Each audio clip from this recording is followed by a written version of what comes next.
Assalamu alaikum, you're watching Views and News and I'm Faisal Rehman live from our Islamabad studios. Today we'll be talking about the current developing situation in Afghanistan, and especially after the address of the American President, Mr. Joe Biden, when he addressed the nation, and he in fact was trying to give reasons that why did he commit to withdraw.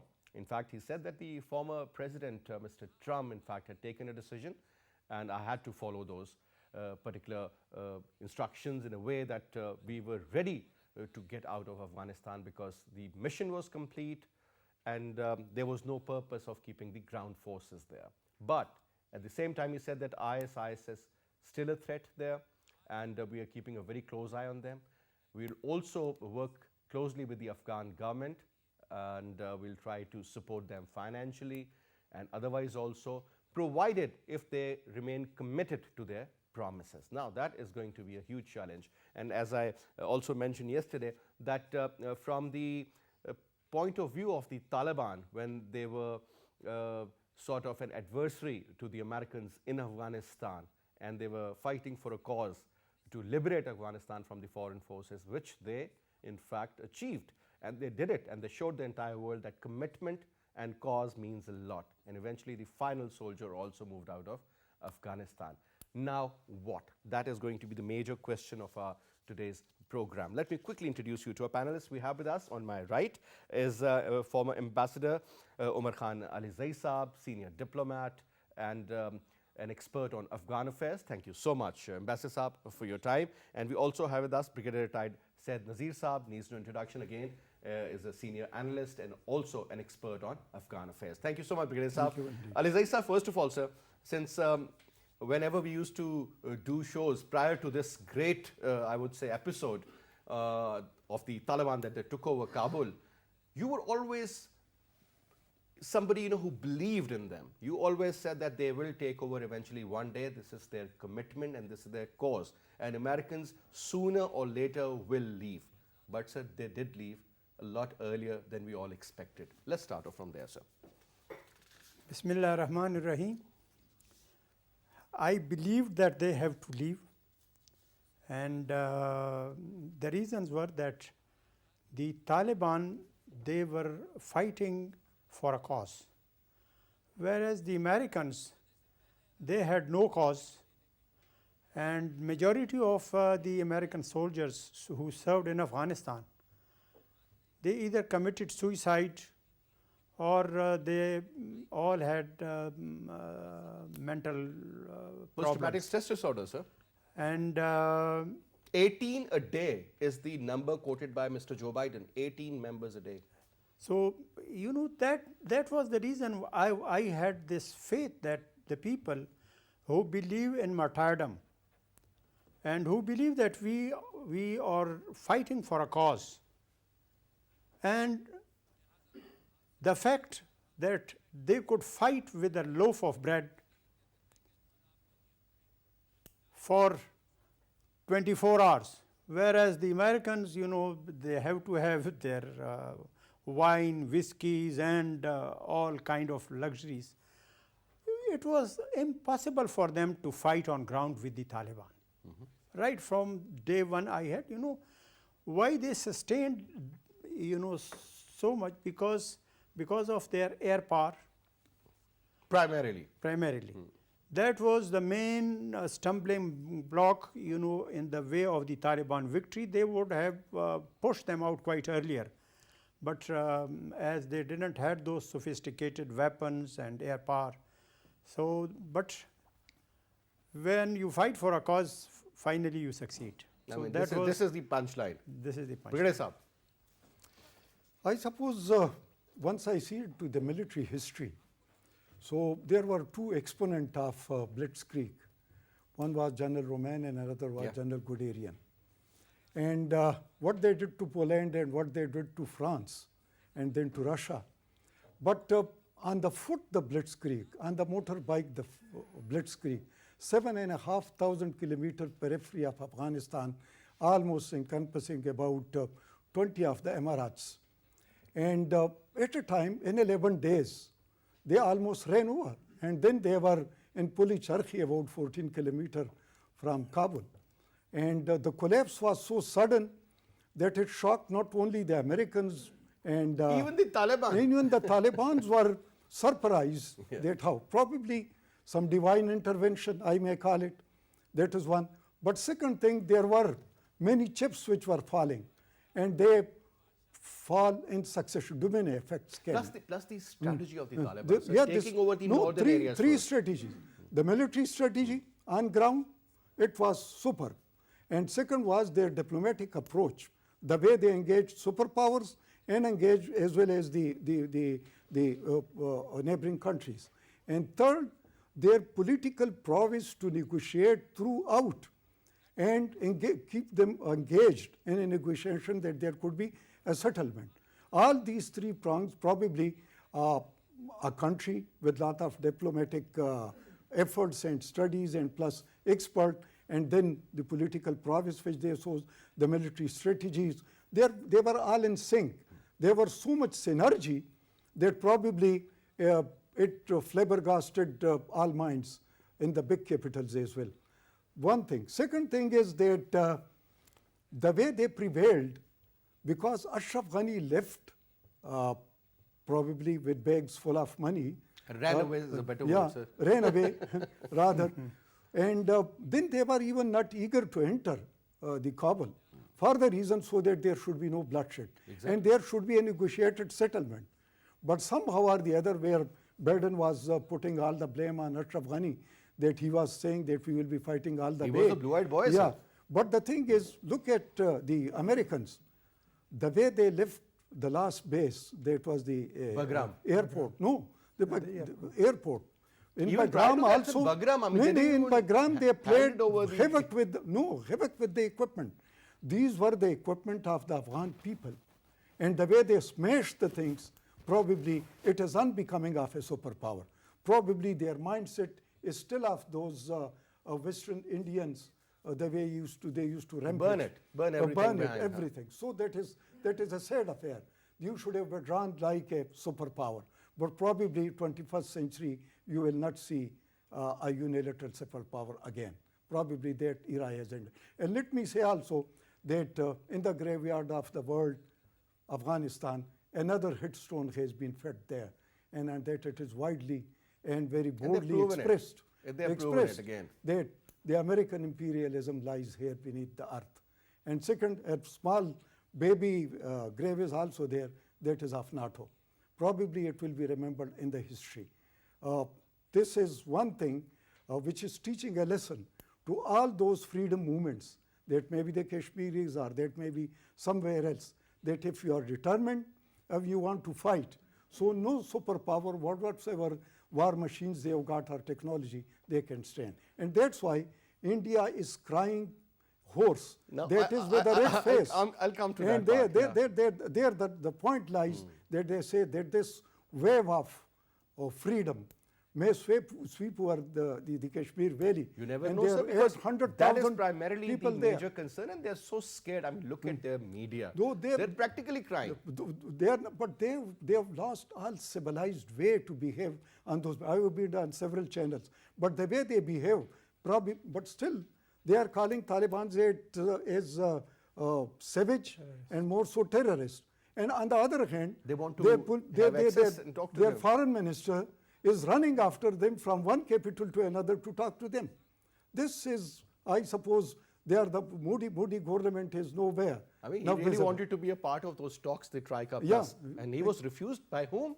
The Russian foreign minister, Yeah. Mr. Kabulov. He said, well, you have no interest, number one, Interest. and secondly, you have no influence. And moreover, you so are we'll against only spoiler. keep those countries who can influence them, and Pakistan was one, So- other than the three superpowers. So another surprise is that we were thinking that probably slowly India will lose its space and Pakistan will gain it. But no, it is a vacuum. Absolutely. India has They gone, also ran vanished, away. Ran away with all the consulate. But and this is everything. primarily the reason, sir, people are happy that now whatever India was doing while using the Afghan soil in the presence of Ashraf Ghani, even I'll also name the former president, Karzai as well. Mr. Hamid Karzai. But still, it seems now conditions will be very suitable for Pakistan. At least our western border will be safe. Now, Ambassador Sir, one important factor. Because whenever the narratives are built from the Western world, whether they're about the weapons of mass destruction, the whole world will start using those words. And eventually we all know what happened in Iraq. No weapons of mass destruction. War on terror. If this is the result after spending that kind of money, spending 20 years, more than 1,200 NATO soldiers, more than all around 2,600 US soldiers, and the number of casualties of the Afghan forces, their police and the local people, if this is what they have achieved, that Taliban have controlled now the entire Afghanistan and the Americans had to run away. So this is going to be written in history. But sir, this IS-ISK phenomena, the new narrative that has been included in this chapter, raises a lot of eyebrows. It says there was a bomb blast, sir. We understand over 180 people got killed and 13 US soldiers, and Biden had to rush out. Everybody, forgetting those supporters of the previous government, they were all left behind. Now, sir, what exactly is the magnitude of this threat, which we call IS-ISK? Well, I would start with Biden's statement that we completed our mission. In fact, the mission of the Americans and all those claims of hitting the Twin Tower by Osama bin Laden, all that, these were all excuses. In fact, they wanted to invade Afghanistan because they had realized the power of the Taliban and the Pashtuns in Afghanistan. They are not scared really of the atomic power of Pakistan. The only thing that the West is scared is the spirit of jihad. In fact, the mission was to wipe out the spirit of jihad from the Muslims, from the Afghans and Pashtuns. So this was primarily, the others were all excuses. Up till now nobody has proved that the Twin Towers were hit by Osama bin Laden or anybody. They themselves, the West has contradicted all those statements. So it was an excuse to kill the Muslims and wipe out the spirit of jihad by spending trillions of dollars and force and whatever they could do. But alhamdulillah, finally they have failed and truth has prevailed. As Quran says, وَجَاءَ الْحَقُّ وَزَهَقَ الْبَاطِلُ إِنَّ الْبَاطِلَ كَانَ زَهُوقًا. The truth will prevail and the false would vanish. So the aim was to wipe out the spirit of jihad, no other mission. As for the IS, fueled it. IS is concerned, I am really astonished that Joe Biden knew 3 days before that there will be a blast. And it happened. It happened and they didn't prevent it. If they had that much information, then they had the ability to prevent. They were only supposed to look after the airport. That's it. So that was, that they were not interested. These are all created by these superpowers, Daesh and all these, an excuse to kill Muslims one way or the other. Taliban have repeatedly said that they have the capabilities to deal with ISIS and all other people who are trying to use their soil for their ulterior motives and against other countries. We would not permit them. They have made it quite very clear. Oh yes. And keeping in view these facts, I personally feel that alhamdulillah that the Taliban have come. When the Taliban were there before, this western border was absolutely safe. Correct. After they were eliminated, removed from power, now we have 150,000 of troops on the border. Engaged, yes. And we have spent billions of rupees on fencing of the border areas, and still God knows what happens. So for us, I think it is, as Brigadier Saab very correctly said, it is an opportunity to cultivate Taliban and ensure them of our wholehearted cooperation and assistance. Some of our colleagues have been pointing that, those English phraseologies, they're all inclusive government and all exclusive governments. What does that mean? Let them settle their own matters. They know what to do and what not to do. So why we should teach them? They got independence from the Americans not because of our support, but on their own will, sir. By with the help of Allah and on the by their own selves. That was that. So my own feeling is that it is high time that Pakistan should not lose this opportunity and not give any space to India to enter and engage Taliban, because their foreign minister, as you rightly said, has been running from pillar to post. Absolutely. To find an opportunity to engage. Sir, India has also announced their first formal meeting with the Taliban. They have never been in touch with them for the last 20 years during the US occupation. Do you think they will be able to sort of engage them, or Taliban would accept them? Well, it would depend on our policy. If we are the ones to recognize the Taliban government, if we are the ones to help and support Taliban government, they would never get engaged with India. But if we give space to India, certainly they would avail those opportunities. So I think Allah has provided us a golden opportunity and we must avail of it. And we should be the first one. I have been saying it, when I said it in the Foreign Office today, that we should be the first one to recognize the Taliban government. God forbid, if the Indians, with the tacit approval of the Americans, recognize the Taliban before we do, how much we would be embarrassed. So it is in our national interest that we should, keeping in view the ground realities, we should recognize the Taliban government, develop the most cordial and brotherly relations to deny any kind of space to the Indians. So we have to be very cautious. Now, one question before I move on to Brigadier Saab. Sir, if you remember when the Taliban took over in 96, 97, yes, during the previous regime, Pakistan along with UAE and Saudi Arabia, these were the three countries which recognized them, and Iran to some extent also were a part. Now, what we see is like, sir, Turkey, Turkmenistan, Uzbekistan, Tajikistan, Russia, China, Pakistan. I mean, you're talking about two major powers in the region, rather in the larger even context. They're ready to do so. They're ready to negotiate. They're talking and they're trying to facilitate them. So that is going to give a lot of encouragement and also a very strong base, isn't it, sir?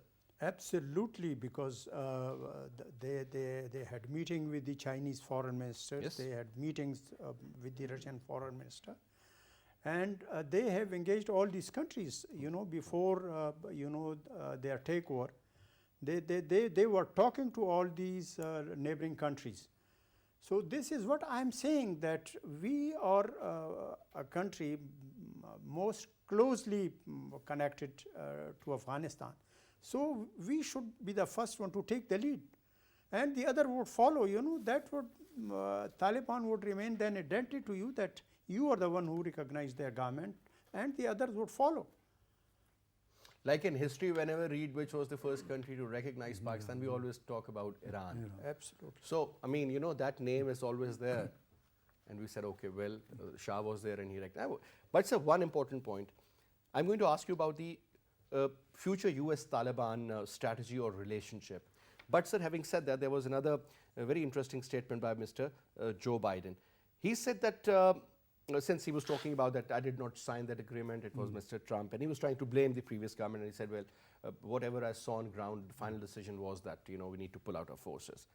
Now, he says, one important factor, that the American and their future engagement in the presence of the ISIS Khorasan, and now they have also hinted in a way that whether or not there are no boots on ground, but our aerial support is going to look after the affairs.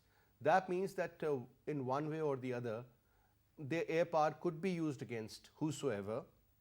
Sometimes, I mean, we end up, we ended up always hearing about this friendly fire in which, so many of their own soldiers got killed or something or of that sort. So, sir, that engagement, is that worthy? Or you think Taliban themselves can really control after acquiring that kind of the military assets? There were debate on this in the UN, and Chinese and Russian didn't support Okay. this particular issue because they wanted to include ISIS, that there should be a united front against them. And Afghanistan, beside their own efforts, the Taliban efforts to wipe them out or to contain them, the other regional countries are supposed to be in one, have one strategy so that they should not spill out or spare toward the boundaries of Afghanistan. So America denied it and rather barred it that particular amendment could be included in that UN debate resolution. One thing, once they are from Syria, then Iraq, and then they will come to the Khorasan chapter in Afghanistan, all this because Karzai, President Karzai, once he was a president, he also used to say, and plus his parliamentarian also used to say, the Loya Jarga also used to say that the air power or our air corridors, they are only controlled by the Americans. Correct. And these IS people are being supplied with the helicopters by the mystery helicopters. No.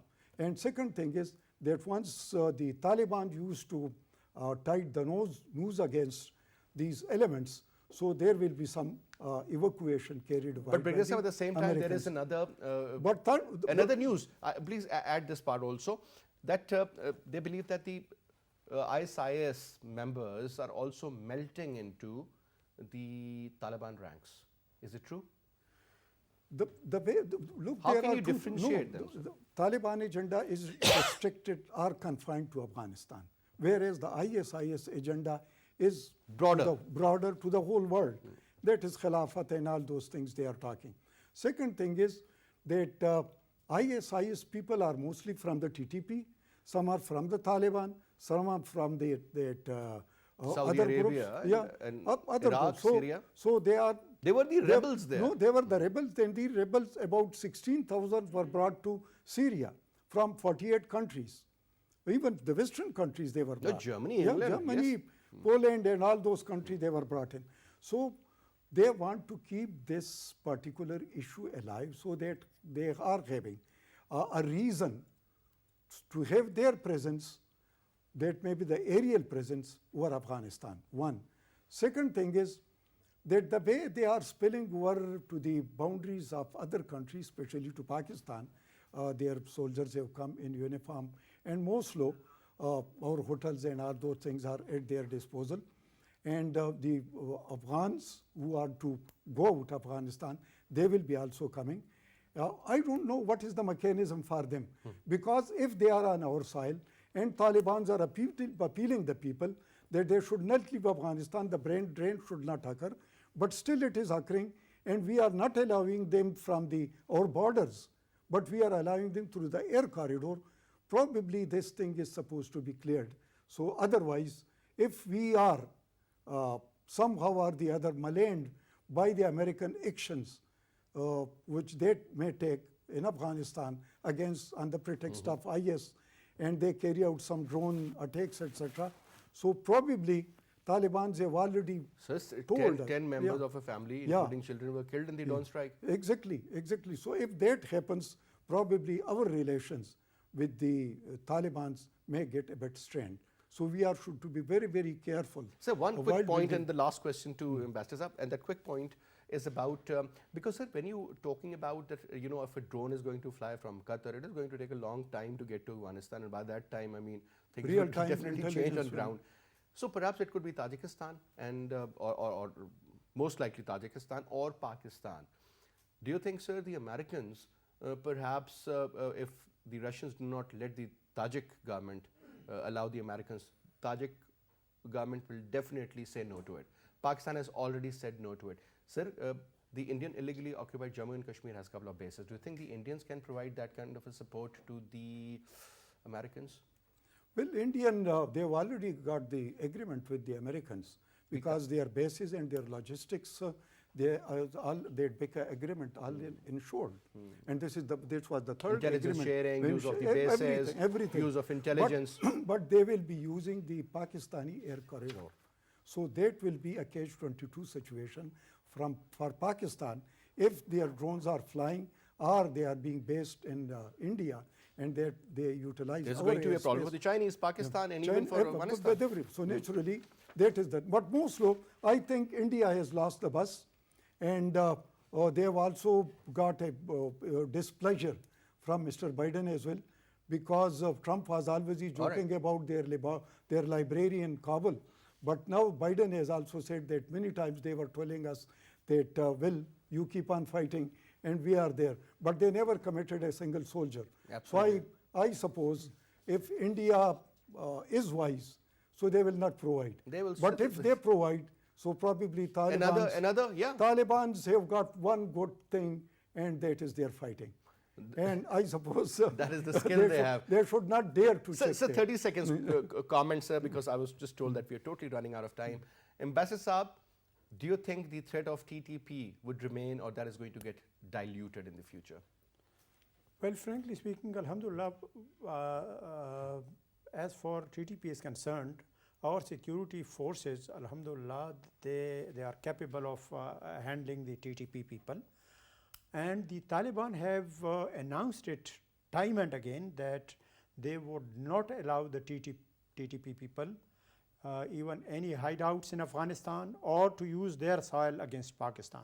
So we should have absolutely no worries about the TTP as for the Taliban government is concerned. And Alhamdulillah, inside our country, our armed forces are capable of handling any kind of And I think we have proven that, sir. Maybe the only military in the world to act in a way against the insurgents or the culprits, I would say. And finally, we succeeded. Inshallah, we have succeeded to suppress the BLA and other terrorist organizations. I mean, nothing have been heard so far by those non-state actors. But anyway, sir, since we do not have much time, but I would love to have you again in the show so we can discuss more about it. But Brother Saab, thank you so much for your time. Thank you, indeed. Ambassador, it's a pleasure to have you, sir. Thank you so much. And that's all we have for this hour. I'll see you tomorrow, inshallah. Till then, you take good care. Khuda Hafiz.